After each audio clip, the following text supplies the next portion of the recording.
Everyone, welcome to teacher association Bihar official YouTube channel. एक बहुत बड़ी खबर सामने निकल के आ रही है जो नॉन मेरिट कैंडिडेट और मेरिट कैंडिडेट ये दोनों के लिए है। स्पेशली जो नॉन मेरिट लिस्ट में है उनके लिए एक बहुत बड़ी खुशखबरी है। शायद ये हो सकती है सबसे बड़ी खुशखबरी हो सकती है। और शिक्षा मंत्री का जो कल एक बयान वायरल हो रहा है एक पेपर कटिंग में, तो वो बयान की कितनी सच्चाई है वो भी बात इस वीडियो में मैं करूँगा। उससे पहले आप लोग से रिक्वेस्ट है कि चैनल पर आप लोग नए आए हैं तो चैनल को सब्सक्राइब कीजिए, लाइक कीजिए, कमेंट कीजिए, शेयर कीजिए। चलिए हम लोग वीडियो पे आते हैं।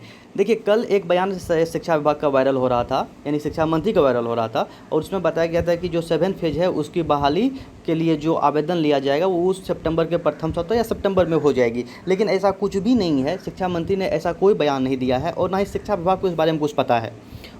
संजय सर के अकॉर्डिंग मैं आप लोगों को बोल रहा हूँ कि संजय सर ने क्लियर होकर बताया कि हम लोग के पास ऐसा कोई नोटिस नहीं है कि जिसमें कि सितंबर के पहला सप्ताह में इस तरह की कोई बातें हो रही है। अब आप लोग भी था इसमें कॉमन सेंस लगाने वाली बात है कि सोचिए कि यदि जब तक सर्टिफिकेट इशू नहीं हुआ है तो 7th फेज की बहाली कैसे शुरू हो जाएगी या उसका आवेदन प्रक्रिया कैसे शुरू हो जाएगी, और कुछ बातें कोर्ट में लंबित है। जब तक वो चीज़ क्लियर नहीं होगा तब तक इसका बहाली का उम्मीद करना ये बेवकूफ़ी है। लेकिन फिर भी जो नॉन मेरिट कैंडिडेट हैं उनके लिए एक बहुत बड़ी खबर ये निकल के सामने आ रही है। कल आप लोगों को पता था कि कल फ्राइडे है और फ्राइडे में संजय सर जो हैं वो अक्सर सभी के जो जनता दरबार लगाते हैं उसमें सभी कोई पहुंचता है, और उसमें मेरिट कैंडिडेट भी गया था और नॉन मेरिट कैंडिडेट भी गया था।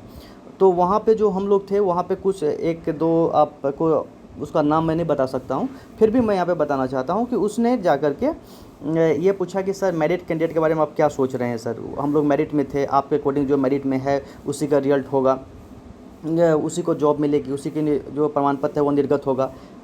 तो संजय सर ने उसे डांट के ही, नॉर्मल भाषा में नहीं, सिंपल सा बात बोल रहे हैं क्योंकि वहाँ पे हम लोग भी थे, तो वहाँ पे नॉर्मली भाषा में वो संजय सर नहीं बोले। उसने कहा कि जब मैंने एक बार बोल दिया कि हम लोग का जो कमेटी का जो एक गठन किए थे उसकी अनुशंसा पर मेरिट और नॉन मेरिट दोनों को बराबर घोषित कर दिया गया, तो फिर इसमें इशू क्या है। अब यदि इशू यदि कोई कर रहा है तो मतलब ये समझिए बहाली फंसाने के लिए कर रहा है। अब मेरिट कैंडिडेट से भी मैं एक अपील करना चाहूँगा कि अब आप लोग भी एक बात से निश्चिंत हो जाएं कि जो भी कैंडिडेट जो कि मेरिट लिस्ट में हैं उन्हें कभी किसी भी हाल में आप लोग को इसमें मौका नहीं मिलने वाला है। मेरे ख्याल से कि आप लोग का मेरिट लिस्ट में नाम है तो डेट मीन्स सीधा ज्वाइनिंग हो जाएगी, ये पॉसिबल नहीं है। और ये बात क्लियर करके संजय सर ने कल कह दिया है। अब रहा बात कोर्ट का मसला, तो आप लोग को भी पता है कि कोर्ट सरकार के अकॉर्डिंग चलती है, ना कि सरकार जो है कोर्ट के अकॉर्डिंग चलती है।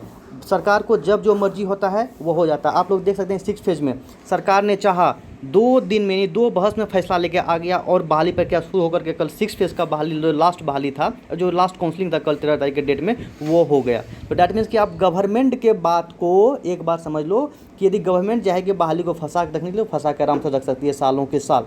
तो गवर्नमेंट यदि चाह रही है कि मेरिट और नॉन मेरिट दोनों बराबर है, डैट मीन्स के दोनों बराबर है। अब जो यहाँ पे नॉन मेरिट कैंडिडेट है उसके लिए कि जो सर्टिफिकेट इशू का मसला आ रहा है, देखिए सर्टिफिकेट इशू के बारे में जो भरम था नॉन मेरिट कैंडिडेट या मेरिट कैंडिडेट के बीच में कि सर्टिफिकेट में क्या लिखा हुआ आएगा, मेरिट कॉलम या नॉन मेरिट कॉलम, तो वो अब अपना आपको निश्चिंत होकर समझ लें कि वहाँ पर सिर्फ और सिर्फ आपका क्वालिफाइड लिख कर आने वाला है कल संजय सर के जो स्टेटमेंट था उसके अकॉर्डिंग। अब जब संजय सर से वहाँ से जाने के बाद वहाँ पे कल किसी से भी स्टेट अभ्यर्थी से नहीं मिले, जो भी मिला वो गाड़ी के पास जाके मिला।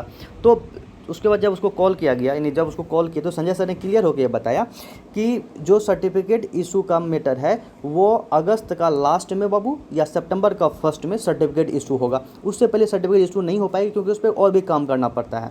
तो वहाँ पे काम का मतलब आप लोग समझ सकते हैं काम क्या करना पड़ेगा उस इशू में, क्योंकि जो सर्टिफिकेट आप लोग के पास पहुँचा है 12 मार्च और 21 जून में, उसमें कुछ ना कुछ चीज़ ऐड हुआ है। तो ऐड होने का मतलब आप लोग समझ सकते हैं कि वही चीज़ को आपको हटा करके फिर से सर्टिफिकेट इशू करना है, तो डेट मीन्स उसमें काम लगेगा, क्योंकि यहाँ पे 80,000 स्टूडेंट का बात है।